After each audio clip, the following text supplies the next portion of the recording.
रात को 9 बजे पति ऑफिस से घर आया। पत्नी ने आते ही उससे लड़ना शुरू कर दिया क्योंकि वह उसे पसंद नहीं करती थी। पति ने कहा, मुझे खाना तो दे दो, बहुत भूख लगी है।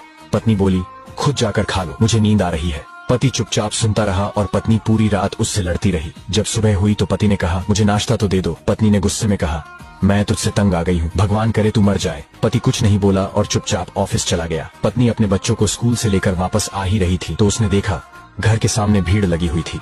वह करीब पहुंची तो देखा उसके पति की लाश घर के सामने पड़ी हुई थी। उसके ऊपर कयामत सी आ गई। मन में सन्नाटा सा छा गया। लोग आपस में बातें कर रहे थे कि कार से उसका एक्सीडेंट हुआ है। पत्नी जोर से चीखने लगी और चिल्लाने लगी कि मनोज उठ जाओ, मैं अब तुमसे कभी नहीं लड़ूंगी, तुम्हें कुछ नहीं कहूंगी, मुझे कुछ नहीं चाहिए, उठो मनोज, तुम्हें भूख लगी थी ना, चलो मैं खाना देती हूँ, मुझे छोड़कर ना जाओ, उठ जाओ।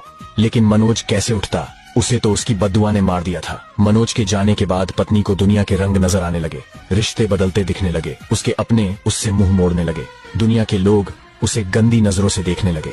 फिर कुछ दिनों में उससे उसका घर भी छीन लिया गया, जो हिस्सा उसका बनता था ससुराल वालों ने उसे दे दिया। पति के मरने के बाद उसे एहसास हुआ कि पति जैसा भी हो, चाहे पसंद का हो या नापसंद का, लेकिन औरत के सर का ताज होता है।